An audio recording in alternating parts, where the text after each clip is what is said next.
Welcome back everyone. Today we are going to start the chapter 3rd of science book of 7th standard, Fiber to Fabric. In class 6th, you have learnt about some fibers obtained from plants. You also learned that wool and silk fibers are obtained from animals. Wool is obtained from the fleece hair of sheep or yak. Silk fiber come from cocoons of the silk moth. Do you know which part of the sheep's body yields fibers? Are you aware how these fibers are converted into woolen yarn that we buy from the market to knit sweaters? Do you have any idea how silk fibers are made into silk, which are woven into saris? In this chapter, we shall try to find answers to these questions. Animal fiber, wool or silk? 3.1 Wool. Wool comes from sheep, goat, yak and some other animals. These wool yielding animals bear hair on their body. So wool come from the animals like sheep, goat, yak and other animals like this, and these are the hair of the animals. Do you know why these animals have a thick coat of hair? Hair trap a lot of air. Air is a poor conductor of heat. As you would learn in chapter 4, so hair keeps these hair animals warm. Wool is derived from these hairy fibers. So you can see the picture of a sheep. So it has too much of hair. So these hair act as a bad conductor of heat. So air will pass through inside this hair and will not affect the animal. So that's why this type of animals have big hairs on their body. And the wool is derived from these hairy fibers. Activity 3.1. Feel the hair on your body and arms and those on your head. Do you find any difference? Which one seems coarse and which one is soft? Like us, the hairy skin of the sheep has two types of fibers that forms its fleece. The coarse beard hair and the fine, soft under hair close to the skin. There are two types of hair in the sheep. The coarse hair which have its on its beard, like you have seen the sheep have their beard, and the fine soft under hair close to the skin. Like this skin is close to the skin, this hair. So these are the other type of hair on sheep's body. The fine hair provide the fiber for making wool. This hair provide the fibers which are useful for making the wool. Some breeds of sheep possess only fine under hair. Their parents are especially chosen to give birth to sheep which have only soft under hair. So it is clear, like this type of beards breeds of the sheep are chosen because the under hair is very fine for the making of wool. This process of selecting parents for obtaining special character in their offspring, such as soft underhair in sheep, is termed as selective breeding. This is called selective breeding because this type of breeding is done only for the purpose of getting fine fibers from these underhair. So this is called selective breeding. Animal that yield wool. Several breeds of sheep are found in different parts of our country. However, the fleece of sheep is not the only source of wool. Though wool commonly available in the market is sheep wool, yak wool is common in Tibet and Ladakh. Mohair is obtained from Angora goats found in hilly region of Jammu and Kashmir. Wool is also obtained from goat hair. The underfur of Kashmiri goat is soft. It is woven into fine shawls called pashmina shawls. Because of this type of fine hair, pashmina shawls are very famous in whole over the India and in foreign countries also. So you can see the sheep in the first one and yak 3.2 and the Angora goats are here. These are the type of Angora goat. So the fur hair on the body of the camel is also used as wool. You can see here, this is a camel and its hair is also used as wool. Llama and alpaca found in South America also yield wool. So you can see in the picture, these are the type of llama and alpaca. This is different. We have not seen it in here in India. So these are only found in America. Activity 3.2. Collect pictures of animal whose hair is used as wool. Stick them in your scrapbook. If you are unable to get pictures, try and draw them from the one given in this book. Find out words for sheep, goat, camel and yak in your local language and also in other languages of our country. From fibers to wool. For obtaining wool, sheep are reared. Their hair is cut and processed into wool. Let us learn about this process. So for making wool, the sheep is reared and the hair is cut and it is processed into wool. Rearing and breeding of sheep. If you travel to the hills in Jammu and Kashmir, Himachal Pradesh, Uttaranchal, Arunachal Pradesh and Sikkim, or the plains of Haryana, Punjab, Rajasthan and Gujarat, you can see shepherds taking their herd of sheep for grazing. Sheep are herbivorous and prefer grass and leaves. Sheep are herbivorous animal, they only eat grass and leaves. Apart from grazing sheep, rearers also feed them on a mixture of pulses, corn, jowar, oil cakes, material left after taking out oil from the seeds, and minerals. In winter, sheep are kept indoor and fed on leaves, grain and dry fodder. So the shepherds of the sheep give them very good food of pulses, corn, jowar, oil cake and etc. In winter, sheep are kept inside and they are fed on leaves and dry grains and fodder. Sheep are reared in many parts of our country for wool. Chapter 3.1 gives the name of some breeds of sheep reared in our country for producing wool. The quality and texture of the fiber obtained from them is also indicated in the table. Certain breeds of sheep have thick coat of hair on their body which yields good quality in large quantities. So there are certain breeds which give a huge amount of this type of hair and they can be used for multiple reasons.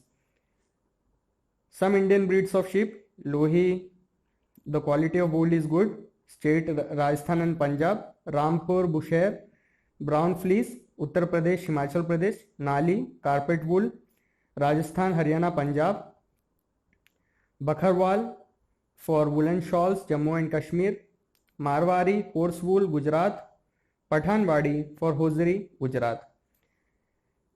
As mentioned earlier, these sheep are selectively bred, with one parent being a sheep of good breed. Once the reared sheep have developed a thick growth of hair, hair is shaved off for getting wool.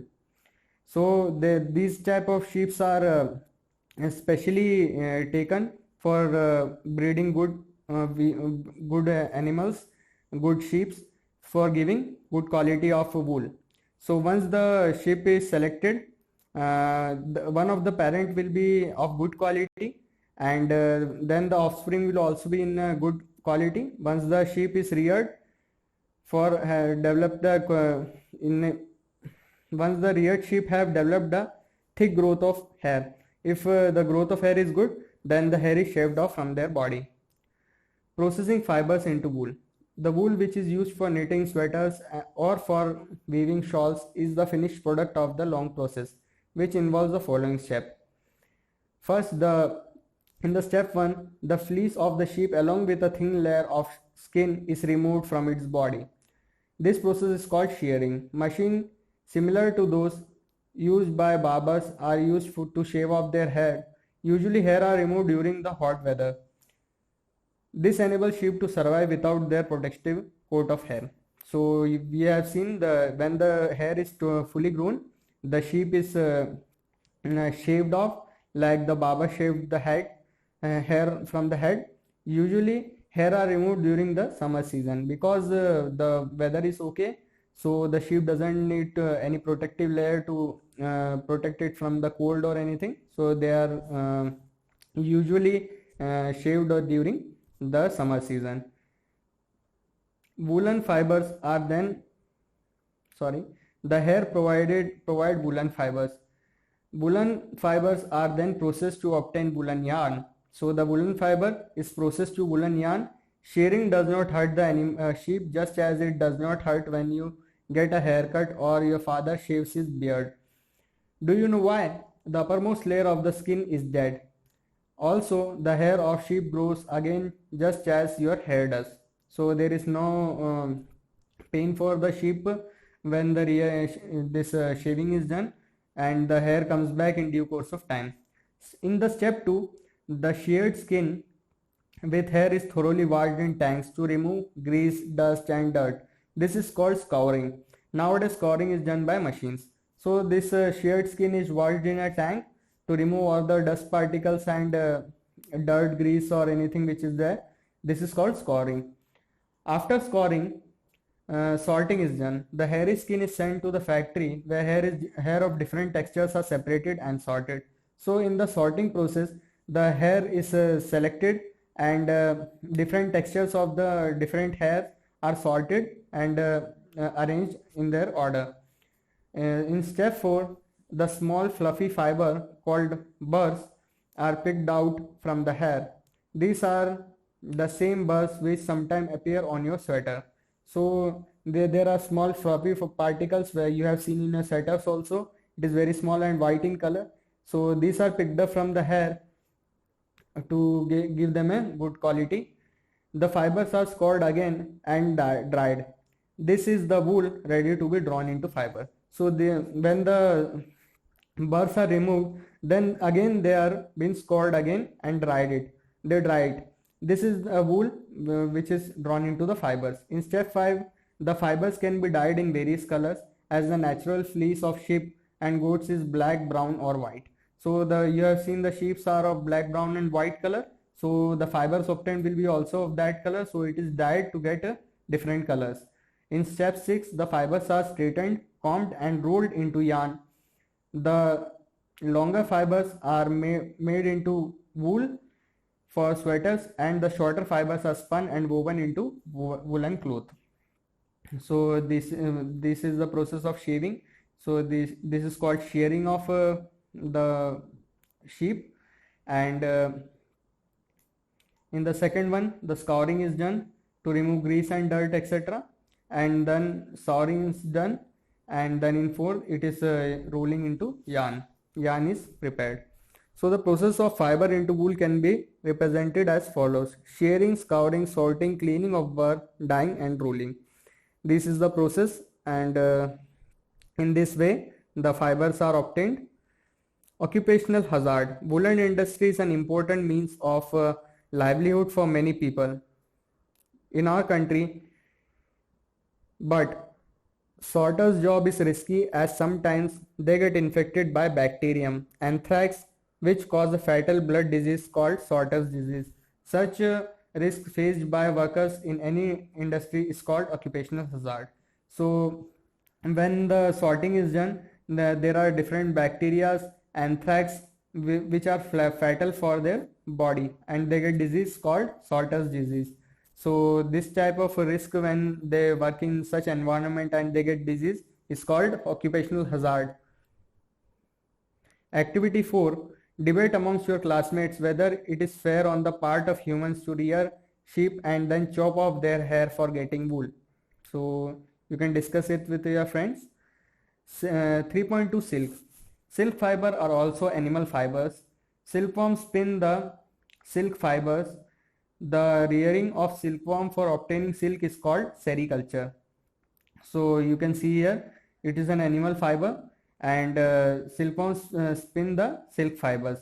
The rearing of silkworm is called sericulture. Find out your mother, aunt, grandmother, mother, aunt or grandmother to find the kind of silk sarees they have. List the kind of silk.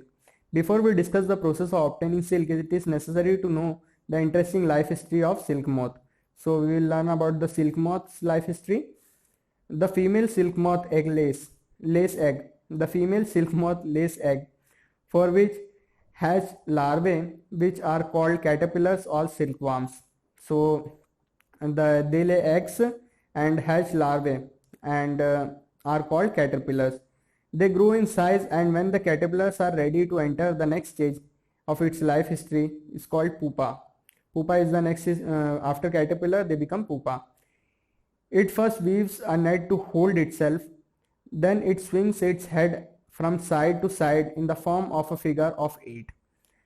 During this movement of the head, the caterpillar secretes fiber made of a protein which hardens on exposure to air and becomes silk fiber. So you see, it is a male and it is a female. They lay egg, and the silkworm is formed out of it, and the cocoon is there, and cocoon will develop moth. Okay. Soon the caterpillars completely cover itself by silk fiber and turns into pupa. This covering is known as cocoon. We have seen that. The further development of the pupa into pupa into moth continues inside the cocoon. Silk fibers are used for weaving silk cloth. Can you imagine that the soft silk yarn is as strong as comparable thread of steel? So the silk yarn is very strong, like a thread of steel. It can be compared to that. The silk yarn thread is obtained from cocoon of the silk moth. There is a variety of silk moth which looks very different from one another, and the silk yarn, the yield is different in texture, coarse, smooth, shiny, etc. Thus Tasar silk, Muga silk, Kosa silk, etc. are obtained from cocoon spun by different type of moths. The most common silk moth is the mulberry silk moth. The silk fiber from the cocoon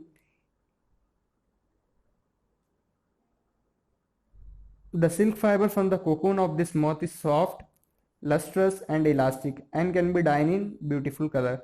So the mulberry silk moth is very commonly used, and the silk fiber of this moth is very soft and lustrous and elastic, and can be easily dyed to different colors. Sericulture or culture of silkworms is very old occupation in India. India produces plenty of silk on a commercial scale. So India is a large scale developer of this silk in commercial scale. Activity 3.5. Collect pieces of silk cloth of various types and paste them in your scrapbook. You will find them in a tailor's shop among the heap of waste cut pieces. So you can collect it from the tailor and stick it in your scrapbook. Take help of your mother, aunt or teacher and identify the types of silk such as mulberry silk, tasar silk, eri silk, muga silk, etc. Compare the texture of this silk with that of the artificial silk pieces which contain synthetic fibers. Try and collect a picture of different moth whose caterpillars provide the various type of silk. There is activity 3.6 also. Take a artificial synthetic silk thread and a pure silk thread. Burn this thread carefully. Do you notice any difference in the smell while burning? Now burn a woolen fiber carefully. Did it smell like burning of artificial silk or that of a pure silk? Can you explain why? To remember when the cocoon stage is reached in the life history of the silk moth, try the following activity. The next activity is photocopy 3.9. Cut out pictures of the stages of the life history of the silk moth and paste them on a paper of cardboard or chart paper. Jumble them. Now try and arrange the stages in the correct sequence in a cyclic form. Whoever does it fast wins. You may also describe the life history in your own words. Write it down in your scrapbook. In India, women are significantly involved in various kinds of industries related to silk production. So women are generally occupied in this type of production units. These are rearing of silkworms, reeling of silk from cocoons and processing of raw silk into fibers. So they do the different types of work like rearing and reeling of silk from cocoon and process of raw silk into fiber. By their enterprise, they contribute to the nation's economy. China leads the world in silk production. India also ranks among the leading silk producing country. So these women are very helpful in generating good economy for our government and for our nation. China leads in silk industry, but India is also in a very good position in silk market. From cocoon to silk. For obtaining silk, moths are reared and their cocoon are collected to get the silk threads. So we have seen moths are reared and the cocoons are collected to get silk thread. Rearing silk thread. A female silk moth lay hundreds of eggs on at a time. The eggs are stored carefully on strip of clothes or paper and sold to silkworm farmers. The farmers keep eggs under hygienic conditions and under suitable condition of temperature and humidity. The eggs are warmed to a suitable temperature for the larvae to hatch from eggs. This is done when mulberry trees bear a fresh crop of leaves. The larvae, called caterpillars or silkworms, eat day and night and increase enormously in size. So you can see here the female silkworm is laying the egg and the larvae is formed. The mulberry tree is here and the larvae is formed on the leaves of this tree and we get the cocoon out of it. Discovery of silk. The exact time of discovery of silk is perhaps unknown. According to an old Chinese legend, the Empress Xi Longqi was asked by the Emperor Hong Ti to find the cause of the damaged leaf of mulberry tree growing in their garden. The Empress found white worms eating up mulberry leaves. She also noticed that they were spinning shiny cocoons around them. Accidentally, a cocoon dropped into her cup of tea and a tangle of delicate thread spreaded from the cocoon. Silk industry began in China and was kept a closely guarded secret for hundreds of years. Later on, traders and travelers introduced silk to other countries. The route they traveled is still called the Silk Route. Okay, the Silk Route is produced by this history. The larvae are kept in clean bamboo trays along with freshly chopped mulberry leaves. After 25 to 30 days, the caterpillars stop eating and move to a tiny chamber of bamboo in the tray to spin cocoons. In 3.10D we have seen the cocoons. Small rack or twigs may be provided in the trays to which cocoon get attached. The caterpillars or silkworms spin the cocoon inside, which develops the silk moth. Processing silk. A pile of cocoon is used for obtaining silk fiber. So too much of the cocoon is used to obtain the silk fiber. The cocoons are kept under the sun or boiled or exposed to steam. This type of cocoons are kept under the sunshine or they are boiled or exposed to a steam. The silk fiber separate out. The process of taking out thread from the cocoon for use as silk is called reeling the silk. Reeling is done in special machines which unwind the thread or fibers of silk from the cocoon. Silk fibers are then spun into silk threads which are woven into silk cloth by weavers. So the chapter is finished. Now we will see in a nutshell what we have learned. Silk comes from silkworms and wool is obtained from sheep, goats and yak. Hence silk and wool are animal fibers. We have seen that silks are obtained from silkworm, wool is obtained from sheep, goat and yak. So these are called animal fibers. The hair of camel, llama, alpaca are also processed to yield wool. In India, mostly sheep are reared for getting wool. Sheep hair is sheared off from the body, scoured, sorted, dried, dyed, spun and woven to yield wool. Silkworms are caterpillars of silk moth. During their life cycle, the worms spin cocoon of silk fibers. Silk fibers are made of a protein. Silk fiber from cocoons are separated out and reeled into silk threads. Weavers weave silk thread into silk cloth. So the chapter is finished and we will start the next chapter in the next class. Thank you.